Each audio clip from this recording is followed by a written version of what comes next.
আসসালামু আলাইকুম প্রিয় দর্শক, আশা করছি যে যেখানে আছেন ভালো আছেন। আমিও আলহামদুলিল্লাহ আল্লাহর রহমতে ভালো আছি। যে যেখানে আছেন সবাইকে আমন্ত্রণ জানাচ্ছি আমার আজকের এই ভিডিওটি দেখার জন্য। আশা করছি ভিডিওটি আপনাদের কাছে ভালো লাগবে। নতুন পুরাতন সকল বন্ধুদের কাছে আমার অনুরোধ, প্লিজ আমার ভিডিওটির শুরুতে একটা লাইক দিয়ে সম্পূর্ণ ভিডিওটি কন্টিনিউ করবেন। তো চলুন ভিডিওটি শুরু করা যাক। কাজের খালাকে আগের দিনে বলেছিলাম যে কালকে সকালে এসো, তো সকাল সকালে এসেছে। খালাকে দিয়ে রুটিগুলো তৈরি করে নিচ্ছি। প্রতিদিন সকালবেলা এত সকালে তৈরি করতে পারি না, বাচ্চারা খুব সকালে চলে যায়। তাই খালাকে দিয়ে একদিন তৈরি করে রেখে এয়ারটাইট বক্সে করে নর্মাল ফ্রিজে রেখে দিলে পরে শুধু বের করে গরম করে নিলেই হয়ে যায়। অনেকে হয়তো বলতে পারেন যে এত বড় বড় রুটি তৈরি করেছে। আমি ভাই একটু রুটি বড় বড় করে বানাই। এই যে দেখুন সবগুলো রুটি আমার ছেঁকা হয়ে গিয়েছে। এবার রুটিগুলোকে ঠান্ডা করে এয়ারটাইট বক্সে করে আমি নর্মাল ফ্রিজে রেখে দিব। চুলায় আমি অফ ক্যামেরায় সব কিছু দিয়ে ডালটা বসিয়েছিলাম, ওইটা ভিডিও করতে ভুলে গিয়েছিলাম ওই রুটি বানানোর চক্করে। তো যাই হোক ডালটাও হয়ে গেছে। এবার আমি ডালটাকে বাগার দিয়ে আরও একটু রান্না আছে সেটা করে নিয়ে তারপরে আমি বাজারে চলে যাব। আজকে একটু বাজার করতে হবে, মাছ নাই, মাছ শেষ হয়ে গিয়েছে। তো যাই হোক ডালটা বাগারের জন্য চুলায় আমি প্যান বসিয়ে পরিমাণ মতো পেঁয়াজ রসুন দিয়েছি।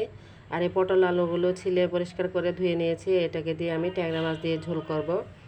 এই যে ডালের বাগারটাও রেডি হয়ে গেছে, যে ডালটার মধ্যে ঢেলে দিচ্ছি। আজকে ধনেপাতা নাই, তার জন্য আমি ডালের মধ্যে ধনেপাতাটা দিতে পারি নাই। এই যে আমি পটল আলুটাকে ট্যাংরা মাছ দিয়ে রান্না করব, এই জন্য ট্যাংরা মাছটার মধ্যে লবণ হলুদ মেখে নিয়ে একটু ভেজে নিচ্ছি। মাছগুলো ছোটো, তাও আমাকে ভাজতে হবে, তা না হলে আবার বাচ্চারা খেতে যাবে না। আর ছোটো মেয়েটা তো ট্যাংরা মাছ খায়ই না, মানে খুবই জোর করে আমি একটু চুরি করে খাওয়াই, মানে ও যেন বুঝতে না পারে। লুকিয়ে বেছে নিয়ে তারপরে ভাতের সাথে মেখে দিয়ে দিই। এই যে মাছগুলো ভাজা হয়ে গেছে, এবার আলুটাকেও ভেজে নিব। এই ছোট ছোট মাছগুলো ভেজে নিয়ে বা সবজিগুলোকে ভেজে দিয়ে একসাথে রান্না করলে খুব মজা হয়। আর মাছগুলোকে ভালোভাবে ভেজে দিলে কাঁটাগুলো বাছতে হয় না, কাঁটা সহ চিবিয়ে খাওয়া যায়। এই যে আলুগুলোকে লাল লাল করে ভেজে নিয়েছি। আলুটাকে নামিয়ে এবার পটলগুলোকেও দিয়ে দিলাম। পটলটার মধ্যে লবণ হলুদ দিয়ে হালকা ভেজে নেব, তাহলে খেতে অনেক টেস্ট হবে। পটলগুলোও ভাজা হয়ে গেছে, এবার নামিয়ে নেব। নামিয়ে তরকারির জন্য প্যানটা বসিয়েছি। পরিমাণ মতো তেল আর পেঁয়াজ দিয়েছি। পেঁয়াজগুলো হালকা ভাজা হয়ে আসলে এখানে আমি একটু সামান্য রসুন বাটা দিব।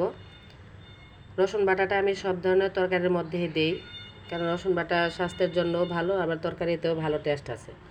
সামান্য পরিমাণ পানি দিয়েছি যাতে শুকনো মশলাগুলো পুড়ে না যায়। হলুদ গুঁড়া, মরিচ গুঁড়া, ধনে গুঁড়া, ভাজা জিরার গুঁড়া দিয়েছি পরিমাণ মতো, দিয়ে স্বাদ মতো লবণ দিয়ে মশলাটাকে খুব ভালোভাবে কষিয়ে নেব। আমাকে একজন আপু বলেছেন যে পরিমাণ মতো আবার কি? আরে ভাই, পরিমাণ মতো যদি নাই বুঝেন তাহলে রান্না করবেন কিভাবে? আপনার যদি সবজি মাছ পরিমাণ মতো কম হয় তাহলে মশলার পরিমাণটা কম দিবেন, আর মাছ আর সবজির পরিমাণ যদি বেশি হয় তাহলে মশলার পরিমাণগুলো বেশি দিবেন। এইটাই তো পরিমাণ মতো। তো যাই হোক সবগুলোকে আমি একসাথে দিয়েছি, দিয়ে একটু ঢেকে দিব। মাছগুলোকে বেশি নাড়াচাড়া করব না, আর ঢেকে দিয়ে 2-3 মিনিটের মতো রান্না করে নিয়ে তারপর ঝোলের জন্য পানিটা দিয়ে দেব। এই যে অফ ক্যামেরায় আমি ঝোলের জন্য সামান্য পানি দিয়েছি। পানিটা দিয়ে কিছুক্ষণ পরে নামিয়ে নেব। গ্যাস চলে যায়, তার জন্য আমি বাজারে যাওয়ার আগেই রান্নাগুলোকে শেষ করে নিয়েছি। যাই হোক রান্না শেষ, এখন বাজারে যাব, আরেকটা তরকারি রান্না করব বাজার থেকে এসে। এই যে কথা বলতে বলতে রান্নার কাজও শেষ হয়ে গেছে। যে ডালটা হয়ে গেল, তরকারি শেষ, রুটিও রেডি করেছি এক সপ্তাহের জন্য। এই যে বাজার থেকে আসলাম, একটা সবজি নিয়ে এসেছি শুধু, আর লেবু নিয়ে আসলাম আর কিছু মাছ। ভাবলাম যে ইলিশ মাছ কিনবো, ইলিশ মাছ এখন হয়ে গেছে সোনার হরিণ। আল্লাহ, এত দাম! গত বছরও পর্যন্ত যেই মাছ ছিল 800-900 টাকা করে কেজি, সেই মাছগুলো আজকে দেখলাম 2000 টাকা করে কেজি। তো আমি 4-5টা বাচ্চা ইলিশ নিয়ে এসেছি, আর নিয়ে এসেছি একটা কাতল মাছ, একটা ব্যারিকেড মাছ। এই দুইটা মাছ বাজার থেকে কেটে নিয়ে আসলাম। আগে কাটতে পারতাম বাসায় নিয়ে এসে, কিন্তু এখন আর পারি না, হাতে ব্যথা করে। নর্মাল সবজির বাজার করাটা যেমন তেমন, কিন্তু মাছ কেনাটা খুবই কষ্টের একটা কাজ। এত কঠিন কাজ মেয়েদের দিয়া করাটা একদমই উচিত না, তাও কিছুই করার নেই, ভাগ্যে আছে, করতে তো হবেই। যাই হোক মাছগুলোকে ঢেলে নিয়েছি। এবার এগুলোকে খুব ভালোভাবে পরিষ্কার করে ধুয়ে নেব অফ ক্যামেরায়। সামান্য একটু চিংড়ি মাছ নিয়ে এসেছি। অনেক সময় শাক টাক ভাজি করার সময় বা শাক দিয়ে তরকারি রান্না করার সময় লাগে, তারপরেও চিংড়ি মাছটা ঘরে থাকলে অনেক সময় কাজে লাগে, যে কোনো সময় কিছু একটা করে খাওয়া যায়। আমার প্রিয় দর্শকদের কাছে আমার অনুরোধ, প্লিজ আপনি যদি আমার চ্যানেলে নতুন হয়ে থাকেন তাহলে প্লিজ একটা লাইক দিয়ে সম্পূর্ণ ভিডিওটি কন্টিনিউ করে আমার ভিডিওর কোনো অংশ যদি একটু ভালো লেগে থাকে তাহলে সেই অংশটির জন্য হলেও চ্যানেলটিকে সাবস্ক্রাইব করে আমার পাশেই থেকে যাবেন। সবগুলো মাছকে আমি অফ ক্যামেরায় খুব ভালোভাবে ধুয়ে নিয়েছি। শুধু রান্নার আগে লবণ আর লেবুর রস দিয়ে ধুয়ে নেব। এবার ধুয়ে ঝুড়িতে রেখে দেব পানিটা ঝরে যাওয়ার জন্য। তারপর আমি ছোট ছোট প্যাকেট করে ফ্রিজে রেখে দেব। পুরনো বন্ধু যারা অলরেডি সাবস্ক্রাইব করেছেন তাদের সকলকে জানাই আমার অন্তরের অন্তঃস্থল থেকে অসংখ্য অসংখ্য ধন্যবাদ। আমার বাসাটা হচ্ছে রাস্তার পাশে, তার জন্য ভয়েস দেওয়ার সময় যে এতটা বিরক্ত লাগে, বাইরের যে গাড়ির সাউন্ড, লোকজনের সাউন্ডের জন্য ভয়েস দেওয়া যায় না। আপনারা হয়তো মাঝে মধ্যে গাড়ির প্যাপও শুনতে পান। আপনাদের কাছে আমার রিকোয়েস্ট, প্লিজ কেউ কোনো কিছু মনে করবেন না। আমার আজকের এই ভিডিওর কোনো অংশ যদি প্লিজ আপনাদের কাছে বেশি ভালো লেগে থাকে তাহলে বেশি বেশি করে শেয়ার দিয়ে আপনাদের ফ্রেন্ডস ও আত্মীয় স্বজনদের দেখার সুযোগ করে দিবেন। আপনাদের একটা লাইক ও একটা কমেন্টস আমাকে অনেক উৎসাহ দেয় কাজ করার। শত কষ্টের মাঝেও মনে হয় যে না, আমার দর্শকরা খুব খুশি হয়, আমি তাদের কাছ থেকে একটা লাইক পাই, তার জন্য কাজ করতে অনেক আগ্রহ জাগে। এই মাছগুলো থেকে আজ কাতল মাছ দিয়ে কয়েক টুকরা মাছ রান্না করব। আমি এখানে এই যে 6 টুকরা মাছ নিয়েছি। ছোটো মেয়েটা তো বললাম না যে ট্যাংরা মাছ খেতে চায় না, খায় না, তো ওর জন্য তো রান্না করতেই হবে। তো ভাবলাম যে না, সবার জন্যই করে ফেলি। তো তার জন্য আমি 6 টুকরা মাছ নিয়েছি। এই মাছগুলোতে পরিমাণ মতো লবণ হলুদ দিয়ে মেখে দিয়ে তারপর আমি 10 মিনিটের জন্য রেস্টে রেখে দেবো। যেহেতু টুকরাগুলো একটু মোটা, তার জন্য 10 মিনিট রেখে দিলে ভালো হবে। 10 মিনিট পরে যে দেখুন চুলায় একটি প্যান বসিয়ে দিয়েছি।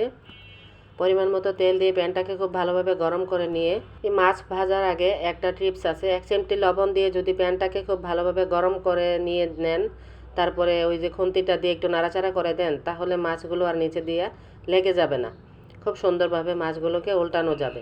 মাছ আসলে ভেজে দিয়ে রান্না করলে একরকম টেস্ট, আবার কষিয়ে রান্না করলে আরেক রকম টেস্ট। আমার কোনো সমস্যা নাই, আমি দুইভাবে রান্না করলেই খেতে পারি, কিন্তু বাচ্চাদেরকে ভাজা ছাড়া রান্না করে দিলে ওরা খেতে চায় না। যে মাছগুলোকে আমি একটু লাল লাল করে ভেজে নিব। ভাজা হয়ে গেছে। এবার কড়াইতে পরিমাণ মতো তেল ও পেঁয়াজ দিয়ে হালকা ভেজে নিয়েছি। আর আমি সামান্য রসুন বাটা দিয়েছি, 1/2 চা চামচ। রসুন বাটাটা দিলে তরকারির টেস্টটা খুব ভালো আসে, আবার রসুন তো স্বাস্থ্যের জন্য অনেক ভালো। সামান্য পানি দিয়েছি। এবার গুঁড়া মশলাগুলো দিব। 1/2 চা চামচ দিয়েছি হলুদ গুঁড়া, 1/2 চা চামচ মরিচ গুঁড়া, আর 1 চা চামচ দিয়েছি ধনে গুঁড়া, 1/2 চা চামচ ভাজা জিরার গুঁড়া দিয়েছি, কয়েকটা কাঁচামরিচ মাঝখান থেকে কেটে। এবার লবণ দিয়ে দিচ্ছি স্বাদ মতো, দিয়ে খুব ভালোভাবে মশলাগুলোকে কষিয়ে নেব। যে কোনো তরকারি রান্নার আগে মশলাটাকে খুব ভালোভাবে কষিয়ে নিলে তরকারির টেস্টটা খুব ভালো আসে। আর ভেন্ডিগুলোকে আমি মাঝখান থেকে শুধু একটা কাটা দিয়েছি, আর আগালিটা আর বোটাটাকে ফেলে দিয়ে তারপরে নিয়েছি। অনেকে আছে ভেন্ডি মাঝখান দিয়ে চিড়ে রান্না করে। আমার কাছে মনে হয় যে মাঝখান দিয়ে ভেন্ডিটাকে চিড়ে রান্না করলে ভেন্ডির যে তরকারিটা এটা একটু পিছলা পিছলা হয়ে যায়। এখন সামান্য পানি দিয়ে 2-3 মিনিটের জন্য ঢেকে দিলাম। এতে করে ভেন্ডিটা খুব সুন্দরভাবে কষানো হয়ে যাবে। আর ভেন্ডির তরকারি কিন্তু রান্না করতে খুবই অল্প সময় লাগে, আর সামান্য একটু কষাতে হবে। এই যে অল্প একটু পানি রয়েছে, এই পানিটা দিয়ে অল্প সময় কষিয়ে নিয়ে তারপরে আমি ঝোলের পানিটা দিয়ে দেব। এই যে সম্পূর্ণ কষানো হয়ে গেছে। এবার ঝোলের জন্য পানিটা দিয়ে দিচ্ছি। আর ভেন্ডির তরকারিতে কিন্তু বেশি ঝোল রাখা যায় না, এই যে আমি অল্প করে ঝোলের পানিটা দিয়েছি। আর আমার তরকারিটা রান্নার পরেও দেখবেন যে ঝোলগুলো একদম পাতলা পাতলা আছে, মানে কোনো পিচ্ছিল্য হয়নি। এই যে সবগুলো মাছকে আমি এভাবে দিয়ে দেব। এভাবে আপনারাও একবার ভেন্ডি দিয়ে, রুই মাছ বা কাতল মাছ দিয়ে, যে কোনো মাছ দিয়ে রান্না করতে পারেন, কিন্তু ভেন্ডিগুলো এভাবে কেটে দিলে গোটা গোটা থেকে যাবে, তরকারিটা খেতে খুব ভালো লাগে। পরিবারের ছোট বড় সবাই খুবই পছন্দ করবে। এরকম একটি তরকারি থাকলে টেবিলের উপরে আর কোনো কিছুই লাগবে না, শুধু এই তরকারিটা দিয়ে মজা করে খেতে পারবে। এবার তরকারিগুলোকে আমি বাটিতে ঢেলে নিচ্ছি।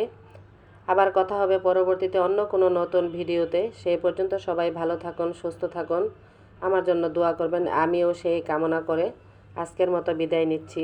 আল্লাহ হাফেজ।